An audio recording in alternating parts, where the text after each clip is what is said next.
Pagkagising ko ay nasa sahig pa rin ako. Ang bigat-bigat ng pakiramdam ko. Bumangon ako at napatingin sa kama, walang palatandaan na may humiga rito. Nakaramdam ako ng hilo nang bumangon ako na napaupo ako kaagad sa kama. Mariin akong napapikit at minasahe ang sentido ko. Hindi ako nakakain kagabi. Nang medyo nawala na ang hilo ko ay tumayo na ako at kumuha ng t-shirt at shorts para magbihis. Napatingin ako sa braso ko. Nagkulay ube na ito. Malungkot akong napangiti. I deserved it. Ako ang gumawa ng sarili kong problema. Napatingin ako sa salamin, magang-maga ang mga mata ko. Hindi ko alam kung anong oras na ako nakatulog kagabi, siguro ay nakatulugan ko na ang pag-iyak. Pagkatapos kong magbihis ay bumaba na ako para kumain. As usual ay napakatahimik ng bahay. May nakahanda ng agahan sa mesa. Hinanap ko sila Manang Delia para sana sabay na kaming kumain pero tumanggi sila at halata sa kanila na umiiwas sila sa akin. Hindi ko na sila pinilit at kumain akong mag-isa. Buong araw ay nagkulong ako sa kwarto ko. Sinubukan kong basahin ang librong nabili ko pero tinitigan ko lang ito. Wala akong maintindihan. Ang pumapasok lang sa isip ko ay ang mga sinabi ni Rafa sa akin kagabi at ang galit niyang mukha. Nangilid ang luha ko. Hindi talaga siguro ako kamahal-mahal. Sabagay, paano naman niya mamahalin ang isang katulad ko? Hinawakan ko ang pendant ng niregalo niyang kwintas. Bakit kahit konti ay ramdam kong concern naman ito sa akin? O baka pinapaniwala ko lang ang sarili ko? Napatingala ako para pigilang tumulo ang luha ko pero tumulo pa rin ito kaya napahikbi na ako. Ang sakit-sakit pa rin talaga. Ang tanga-tanga mo kasi Lorraine. Umiiyak na sabi ko, bakit kasi minahal mo pa? Kinagabihan, ay ako lang mag-isa ang kumain ng dinner. Kapag nasa baba ako ay kitang-kita ko kung paano sila kaagad na umaalis ni Ate Letty at Manang Delia. Kapag nasa malapit ako ay para akong may nakakahawang sakit kaya lumalayo sila sa akin. I sighed. Kumain na lang ako kahit na wala akong gana. Ilang subo lang ang kinain ko at umakyat na ako sa kwarto. Maaga na lang akong matutulog. Pagkatapos kong mag-half bath ay nagbihis na ako at kumuha ng ice. Binalot ko ito sa malinis na damit ko at dinampi sa pasa ko. Mahina ko rin itong minasahe. Hindi ko na maramdaman ang sakit nito. Hindi ko rin alam kung bakit. Parang wala na akong maramdaman. Inayos ko ang unan sa couch at humiga. Dito na ako matutulog. Ayoko na roon sa kama. Kinumutan ko ang sarili ko at natulog na. Nagising akong may nagmamasahe sa dibdib ko. Nakita kong nakaluhod si Rafa sa sahig. Amoy alak ito. Naglasing ba siya? Rafa, mahinang tawag ko sa pangalan niya. Ngayon ko lang siya nakita ulit. Hindi niya ako pinansin at pinagpatuloy lang ang ginagawa niya. I bit my lower lip. Get up. Utos nito at tumayo at naglakad papunta sa kama ko. Bumangon ako at lumapit sa kanya. Rafa, usap naman tayo. Hubad.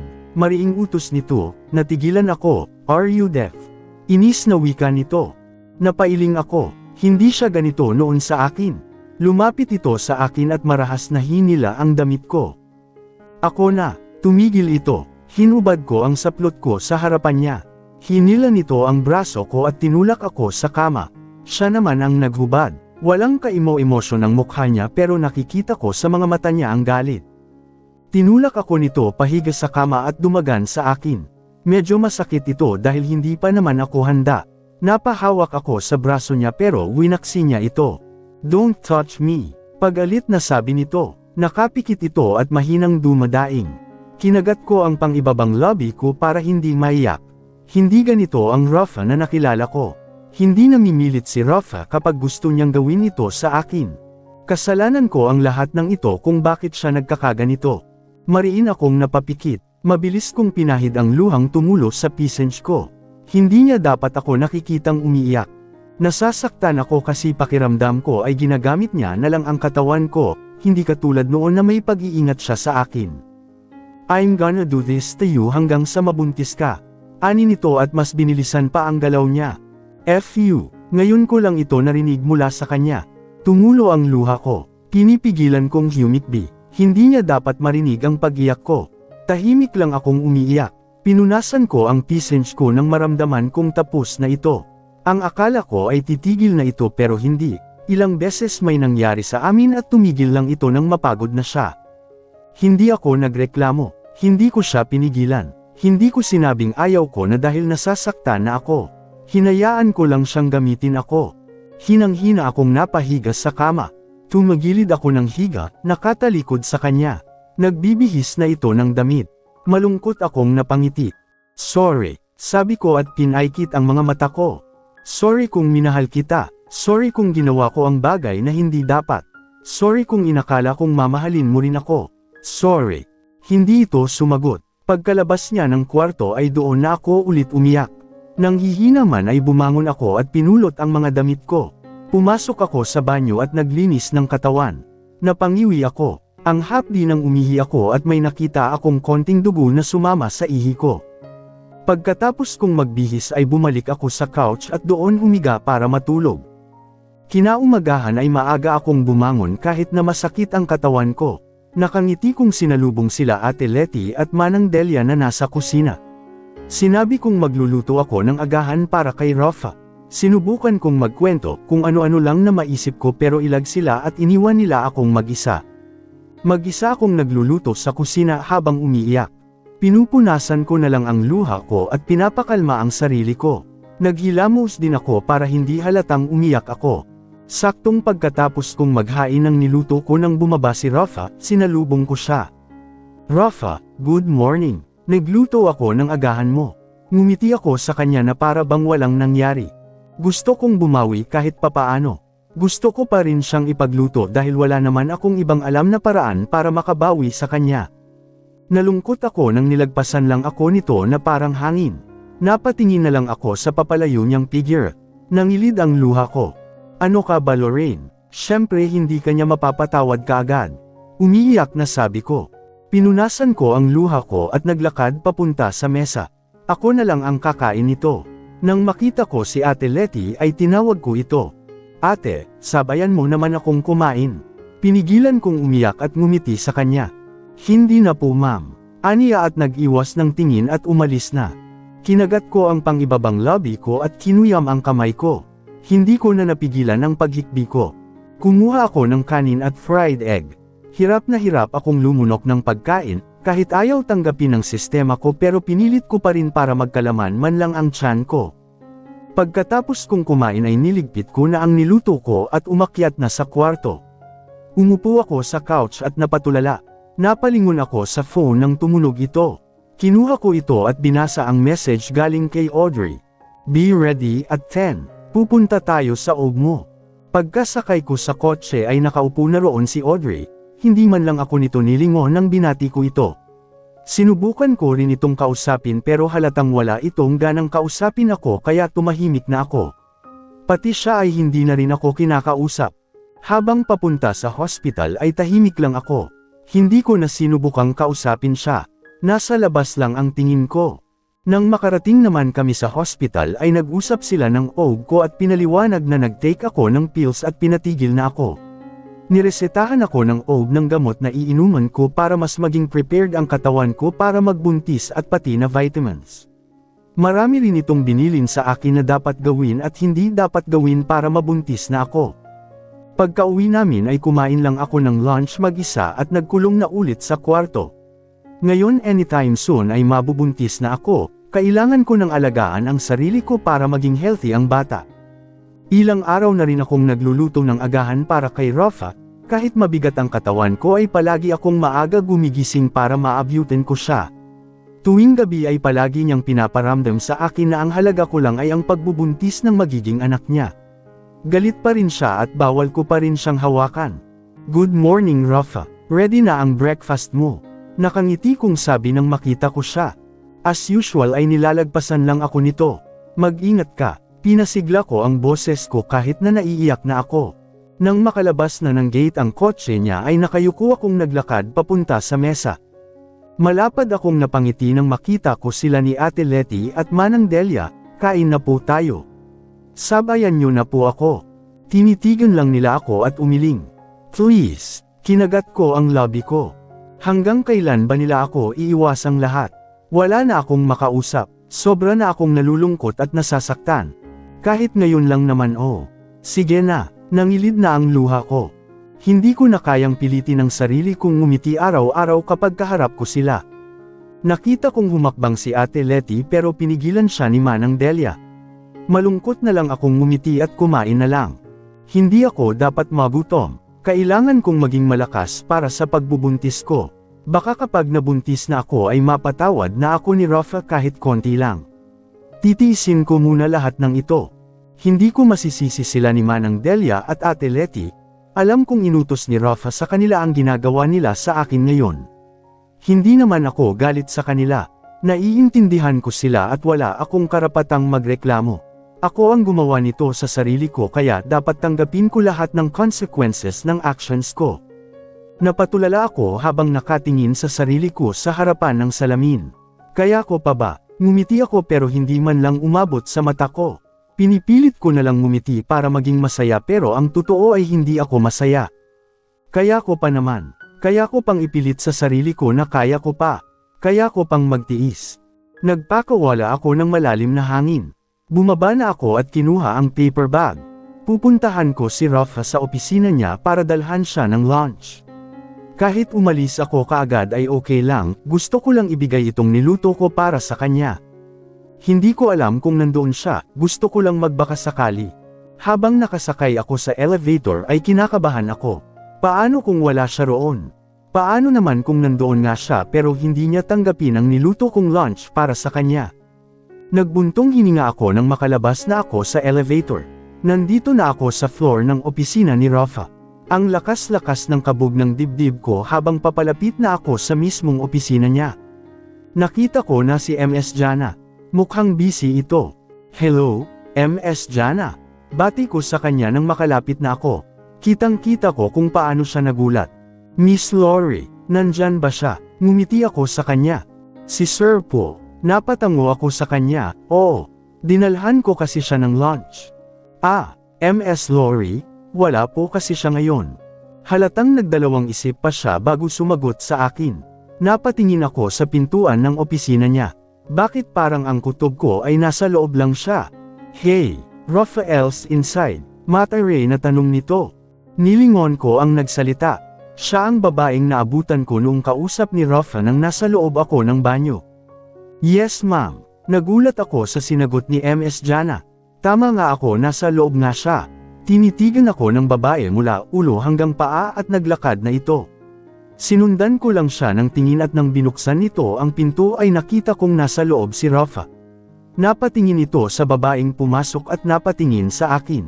Nang magtama ang mga mata namin ay ako na ang unang nag-iwas. Narinig ko pang tinawag ng babae ang pangalan ni Rafa bago nito sinara ang pinto. Ngumiti ako kay Ms. Jana. Sorry po, Miss Lori.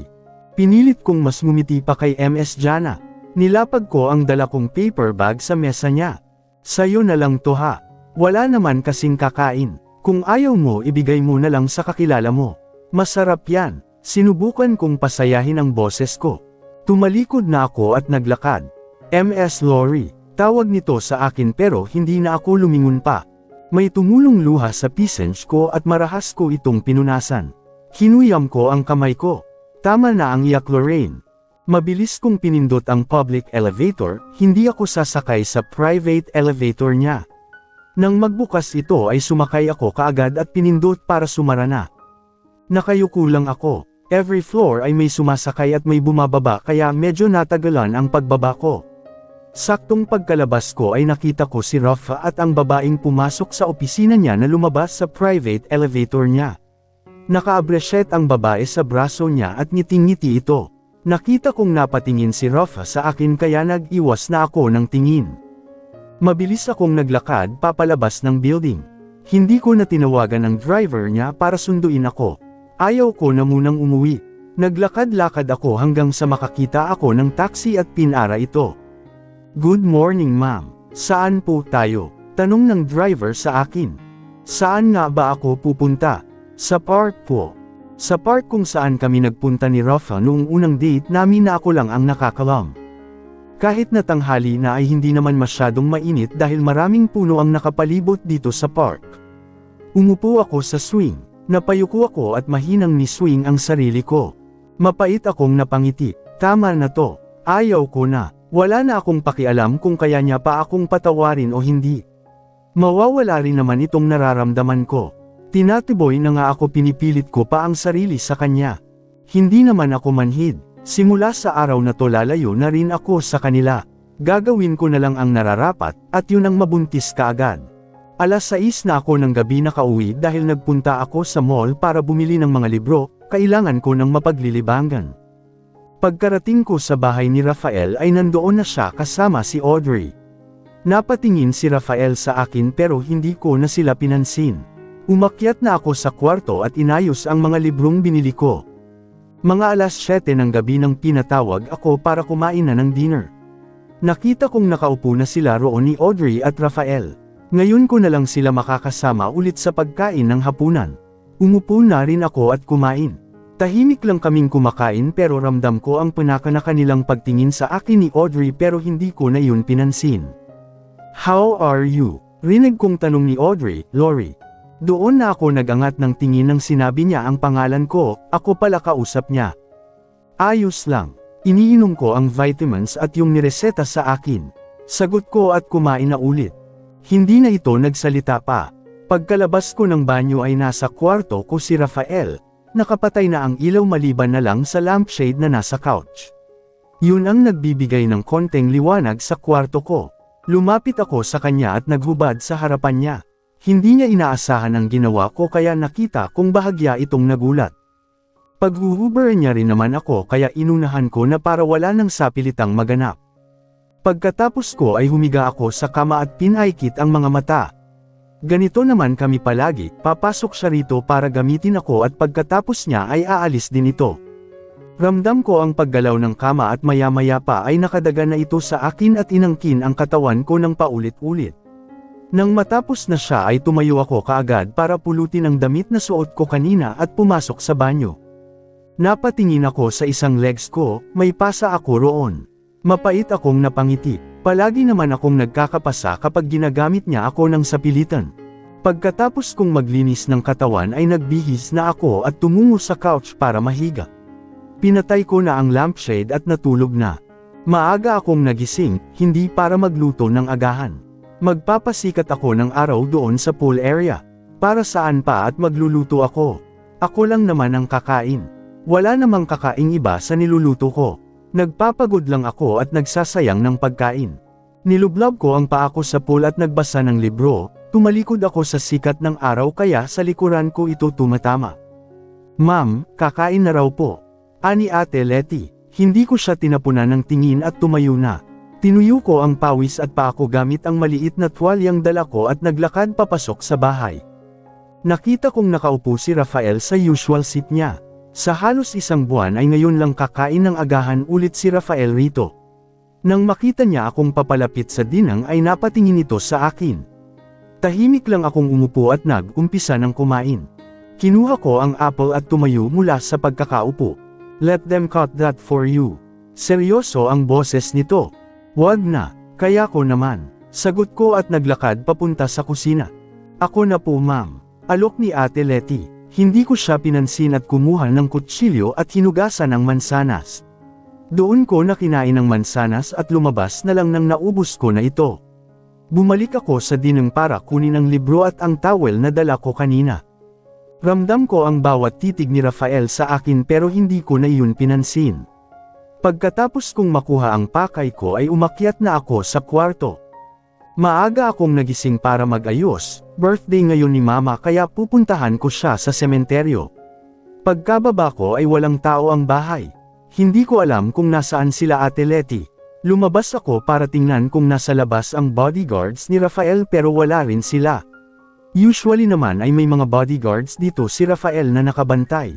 Lumabas ako ng gate at nakasalubong ko ang dalawang bodyguards ni Rafael. "Ma'am, saan po kayo pupunta?" Tanong ng isa. May pupuntahan lang.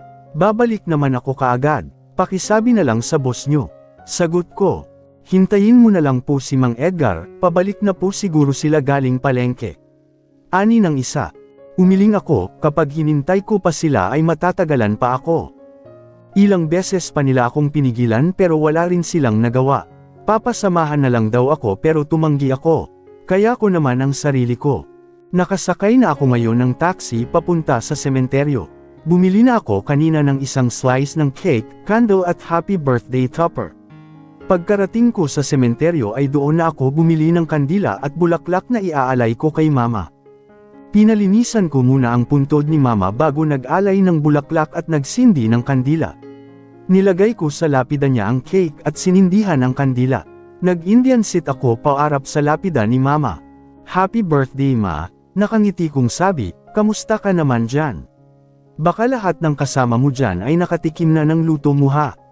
Baka man aba silang lahat dyan. Mahina akong tumawa.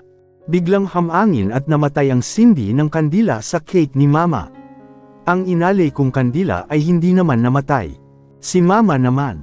Tumawa ako. Hinaplos ko ang pangalan ni mama sa lapida niya. Lorena Castillo. Mama, okay lang ako rito, ngumiti ako ng malungkot. Yan ang gusto kong sabihin sa iyo. Pero alam ko naman na nakikita mong hindi ako okay. Pero, kaya ko naman Maria. Tinuruan mo naman akong maging matapang pero minsan hindi ko naman iyon nagagamit. Pinunasan ko ang luhang tumulos sa pisenge ko, ma, nandyan ba si Papa? Wala na kasi akong balita sa kanya. Ang sabi-sabi roon sa amin ay pinatay na raw si Papa ng isang drug lord, dahil malaki raw ang perang hindi niya nairemit at nalulong pa ito sa sugal, kaya buhay niya raw ang hininging pambayad. Ma, kahit minsan dalawin mo naman ako sa panaginip ko tapos yakapin mo ako ha. Miss na miss ko na kayo ni Papa. Malapad akong ngumiti. Bago ako umalis ay nag-alay muna ako ng dasal kay Mama. Oy Lorraine, ikaw na ba yan? Tanong ni Aling Mirna nang makita niya akong binuksan ko ang gate namin. Umuwi ako sa bahay namin. Ang tagal ko na ring hindi nakapunta rito. Ngumiti ako kay Aling Mirna, magandang umaga po. Nako, totoo ba ang chismis dito na nakabingwit ka raw ng sugar daddy kaya umalis ka na rito sa lugar natin? Sabi pa nito. Napataas ang kilay ko. Sugar daddy, hindi naman po, may bago na po akong trabaho. Magalang na sagot ko. Ay, mabuti nga at nagbagong buhay ka na at hindi ka na sa club nagtatrabaho, baka magka-AIDS ka pa. Naiiling na sabi nito na para bang nandidiri. Moalang-galang na po, waitress po ang trabaho ko sa club at hindi bayarang babae. Inis na sabi ko pero nakangiti pa rin. Pakisabi po sa anak niyo na mag-ingat sa mga matatandang customer niya baka sugurin siya ng legal na asawa. Nakita ko ang pagpula ng mukha nito, saktong may mga dumaan na kapitbahay at nagbulong-bulungan. Sadyang nilakasan ko kasi ang boses ko, sige po. Sabi ko at malapad na ngumiti. Mga chismosa, hindi kabit ang anak ko. Sigaw nito sa dumadaan, akala mo kung sino ka na. Bayarang babae ka naman. Sigaw nito pero hindi ko na siya pinansin at pumasok na sa gate. Napangiti ako nang mabuksan ko na ang pintuan at binuhay ang ilaw. Ganoon pa rin ang itsura ng bahay namin. Maalikabok lang kasi ilang buwan ding hindi natirahan. Naghanap ako ng basahan para panasan ang mesa at pinatong ko roon ang mga dala ko.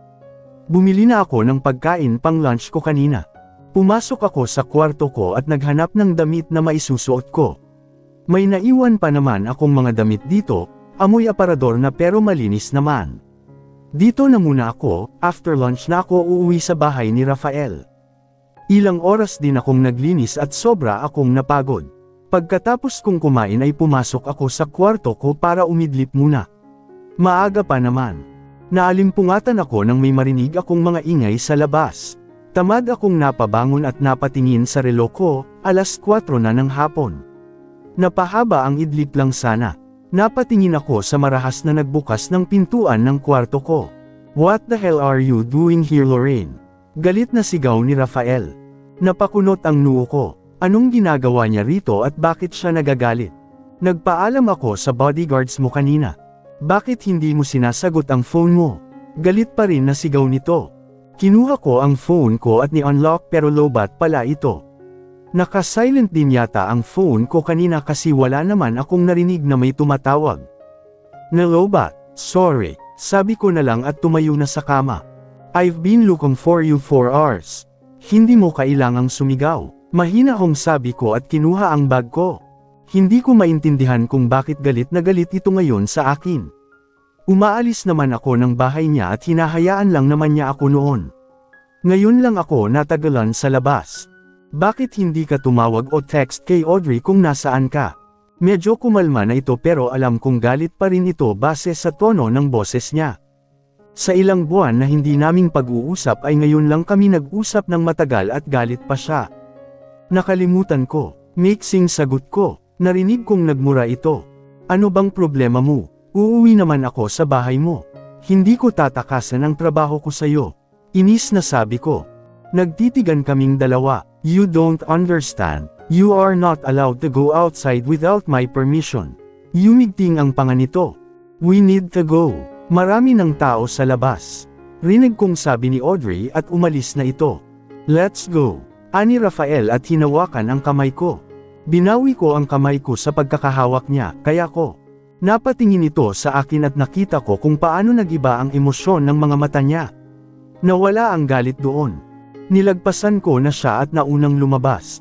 Nakita kong nakasakay si Audrey sa front seat kasama ang isang kaibigan ni Rafael. Natatandaan ko pa ito, isa siya sa nandoon nang tulungan ako ni Rafael.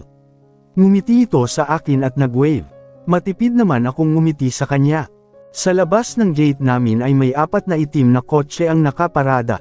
Sa bandang unahan naman sa hindi kalayuan ay may isang itim na van. Anong meron at sobrang daming sasakyan ang meron dito ngayon. May nagbukas ng pintuan sa front seat, sasakay na sana ako nang narinig kong tinatawag ako ni Aling Myrna.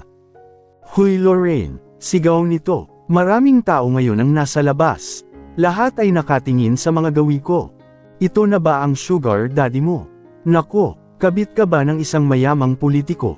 Nakangisi nitong sabi. Sadyang nilakasan nito ang boses niya. Pagbibintangan mo pa ang anak ko, ihalata namang ikaw ang kumabit sa mayaman para umangat ka sa kahirapan, at hindi ka na maging bearang babae sa club na pinagtrabahuhan mo. Galit na sigaw nito.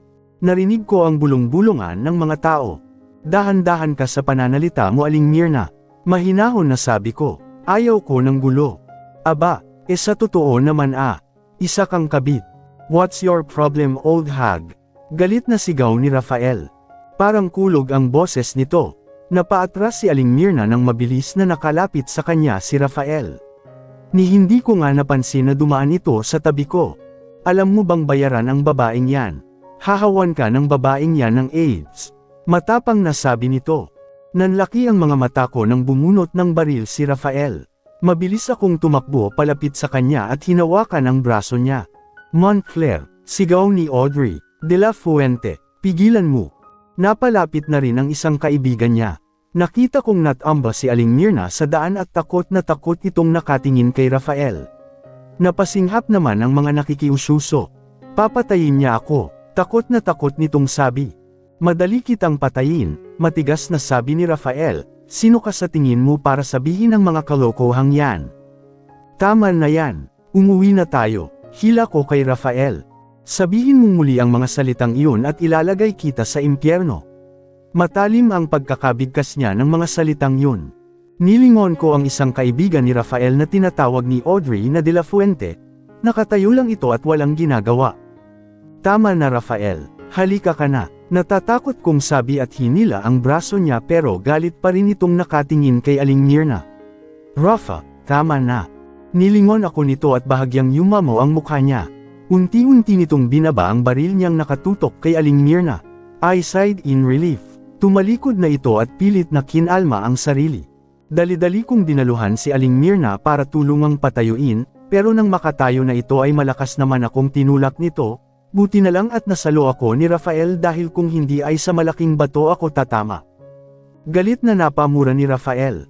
Mabilis na nilapitan ni Rafael si Aling Myrna at malakas na tinulak at natamba ito. Sumigaw si Aling Myrna nang naunang bumagsak sa lupa ang puwet niya at napahawak sa balakang niya. Nanlaki ang mga mata ko. Aray, tulungan niyo ako, sigaw ni Aling Myrna. Hay nako, ani ng kaibigan ni Rafael at umiiling pa ito. Hinila na ako ni Rafael at pinasakay sa kotse niya. Nilingon ko pa si Aling Myrna bago sumakay, malakas ang pagkakabagsak niya. Baka nabalian siya ng buto. Hindi mo na dapat ginawa yun kay Aling Myrna. Baka ma-hospital pa siya, sabi ko nang makaalis na kami. Si Rafael ang nagdadrive ngayon. Nakasunod lang sa amin ang ibang kotse at ang isang van ay nasa unahan naman namin. She deserves it. Malamig na sagot nito. Napatingin na lang ako sa labas. Huwag ka nang babalik doon. Matigas na sabi nito. Hindi na talaga ako muna babalik doon sa bahay namin at baka ako naman ang masaktan ni Aling Mirna at ng pamilya niya. Mabuti na lang at wala kanina ang asawa at anak niyang mga lalaki roon. Pagkarating namin sa bahay niya ay dumiretso ako sa kwarto ko, kinausap pa ni Rafael sila Audrey, yung De La Fuente at ang mga tauhan niya. Pagod akong napaupo sa couch at malalim na nagbuntong hininga. Maya-maya pa ay naligo na ako dahil nangangati na ako dahil sa kumapit na alikabok sa katawan ko. Pagkalabas ko ng banyo ay sakto ang pagpasok ni Rafael. Napatingin ito sa akin at nilapitan ako. Huwag kang aalis sa bahay na ito nang walang pahintulot ko at nang walang mga tauhan ko. They will be guarding you 24/7. Ano bang meron? Ang tanong ko. Hindi ko kasi siya maintindihan kung bakit bigla siyang umaasta na para bang may kalaban ako at kailangan akong bantayan. At kanina, ang daming tauhan niyang sinama sa bahay namin na para bang sasabak ito sa gyera. Just follow what I said. Nagtitimpi ng galit nitong sabi. Oo na, inis na sabi ko at naglakad patungo sa couch pero hinila ako nito. Damay-kit ang katawan ko sa kanya. Tinitigan ako nito at para akong natutunaw sa paraan ng pagtitig niya. Hindi ito nagsasalita, ganitong-ganito ang mga titig niya noon sa akin. Let's eat, aniya, mahina ko siyang tinulak para makawala sa kanya pero hindi ko siya matulak. Parang bakal ang katawan niya. Susunod na lang ako. Naiilang na sabi ko at nag-iwas ng tingin. Now, aniya at hinila na ako palabas ng kwarto ko. Mahigpit nitong hawak ang palapulsuhan ko. Hinayaan ko na lang siyang hilahin ako pababa. Wala rin naman akong magagawa kahit pa magmatigas ako. Pagod na rin akong makipag-argumento pa sa kanya.